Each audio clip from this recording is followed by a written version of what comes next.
बिस्मिल्लाहिर्रहमानिर्रहीम। This is Wajahat Ali. I hope that you are doing very well. आज के इस वीडियो में मैं आप लोगों को एक बहुत ही मशहूर और अहम वाइल्ड ट्री स्पीशी के बारे में बताने जा रहा हूँ, जिसको कहते हैं सीड्रेस देवदारा, और ये नेशनल ट्री ऑफ पाकिस्तान भी कहते हैं और पाकिस्तान का कौमी दरख्त खिलाता है। तो सबसे पहले मैं इसके हवाले से इसकी सिल्वीकल्चर कैरेक्टरिस्टिक्स है वो बताना चाहूँगा प्रैक्टिकली। तो इसकी हाइट जो है वो अमूमन 45 से लेकर 60 मीटर इसकी लेंथ होती है। अभी आप देख सकते हैं कि ये छोटा है, ठीक है, इसको प्लांटेड किया हुआ है, ये नेचुरली नहीं है, ये आर्टिफिशियली इसको लगाया गया है यहाँ पर। और दूसरा, जब हम इसकी बारक की बात करते हैं, बारक की, तो इसकी बारक की जो लेंथ यहाँ पे आई, ये छोटा है, ठीक है, ये छोटा है। बारक की लेंथ होती है 0.8 टू 1.1 मीटर। बारक की जो है ना वो इस मीटर में होता है बारक। तो जब हम इसकी लीफ की बात करते हैं, लीफ जो होते हैं वो इन द फॉर्म ऑफ नीडल्स की शक्ल में होते हैं, यानी इसके अंदर लीव्स गुच्छे की शक्ल में होते हैं। मिसाल के तौर पर यहाँ से मैं एक गुच्छा निकालता हूँ, ये गुच्छा होता है, इसके अंदर जो नीडल्स होती है वो ग्रुप की शक्ल में होती है, और इस एक के अंदर जो है ना तकरीबन 30 नीडल्स पाई जाती है। और इनकी लेंथ की जब हम बात करते हैं तो इनकी लेंथ जो होती है वो 2.5 टू 4 सेंटीमीटर इनकी लेंथ होती है। देखिए, मैं प्रैक्टिकली दिखाता हूँ कि इनकी लेंथ जो है ना वो 2.5 सेंटीमीटर होती है, ये सेंटीमीटर में है। देखिए इनकी लेंथ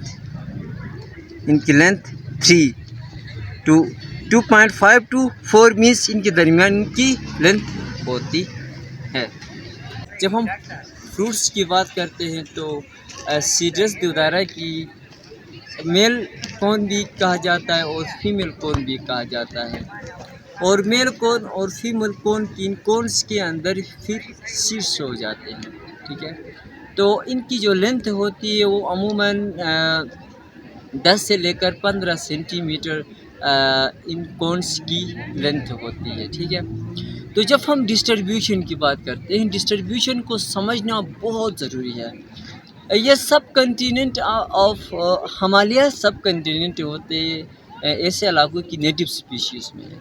जब हिमालय सब कंटिनेंट की बात करते हैं तो इसके अंदर पाकिस्तान आ जाता है, इंडिया, अफ़गानिस्तान एटसेट्रा कंट्रीज आ जाते हैं। जब हम पाकिस्तान की बात करते हैं तो ये नॉर्दर्न एरियाज़ में पाए जाते हैं, गिलगित बल्तिस्तान के अंदर पाए जाते हैं, चतराल में पाए जाते हैं, दार में पाया जाता है। और जब हम दूसरे parts of the country, when we talk about the other parts of the country, तो ये आज़ाद कश्मीर में पाए जाते हैं, मरी हिल में पाए जाते हैं। और जब हम मैनेजमेंट की बात करते हैं तो ऐसे ट्रीज़ को हम सिल्वीकल्चर के ज़रिए मैनेज करते हैं। तो अंडर सिल्वीकल्चर की जब हम बात करते हैं तो इरेगुलर शेल्टर रूट सिस्टम इनके ऊपर अप्लाई किया जाता है। इरेगुलर शेल्टर रूट सिस्टम इनके ऊपर अप्लाई किया जाता है, और इनकी ज़्यादातर जो ब्लू पॉइंट फॉरेस्ट होते हैं, इनको जब हम ऐसे सिल्वीकल्चर सिस्टम को अप्लाई करते हैं, इनके 4 पीरियोडिक ब्लॉक्स बनाते हैं, 4 पीरियोडिक ब्लॉक्स, और इन 4 पीरियोडिक ब्लॉक्स के ज़रिए इनकी मैनेजमेंट की जाती है, ठीक है। जब हम रोटेशन एज की बात करते हैं तो रोटेशन पीरियड जो होता है वो 100 ईयर्स, इसकी ज़्यादा भी हो सकता है, कम भी हो सकता है। और जब हम रिजनरेशन की बात करते हैं तो 25 ईयर्स इनकी रिजनरेशन ईयर्स होता है। जब हम इनकी ग्रोथ की बात करते हैं तो इस ट्रीज़ के लिए इकोलॉजी देखते हैं, ठीक है, ये कहाँ पाए जाते हैं और इनके लिए किस किस्म की जो है ना सोयल की ज़रूरत पड़ती है। तो ये सबसे पहले एक इम्पोर्टेंट फैक्टर जो है ना मैं वो बताता चलूँ कि ये ट्रीज़ टॉलरेंट ट्रीज़ होते हैं। टॉलरेंट ट्रीज़ के अंदर बहुत सारे फैक्टर्स आ जाते हैं, और ऐसे ट्रीज़ के लिए ये डीप सॉइल में भी ये ग्रो कर सकते हैं, और रॉकी माउंटेन सॉइल जो है इसमें भी ये ग्रो कर सकते हैं। मीन्स मुख्तलिफ़ किस्म की जो है ना सॉइल्स में ये ग्रो कर सकते हैं, लेकिन इनकी जो ग्रोथ होगी वो मुख्तलिफ होगी, ठीक है। ओवरऑल इनकी ग्रोथ की जब हम बात करते हैं तो ग्रोथ स्लो होती है। So it's very important to now about the reproduction of that very tree Cedrus deodara. Seeding के ज़रिए इनकी रिप्रोडक्शन होती है। सीडिंग दो तरीक़ों से होती है, एक नेचुरली, एक आर्टिफिशियली।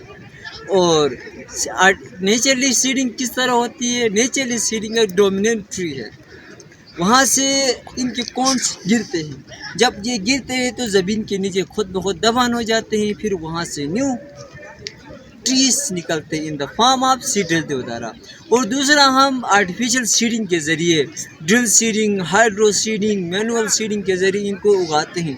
जब हम वुड प्रॉपर्टी की बात करते हैं तो यकीन माने ये बहुत ही डरेबल स्पीशीज, उनका वुड जो होता है वो डरेबल होता है। डरेबल कहते हैं कि बहुत पुख्ता होता है। ग्रेन की बात करते हैं तो इसमें इवन ग्रेन होते हैं।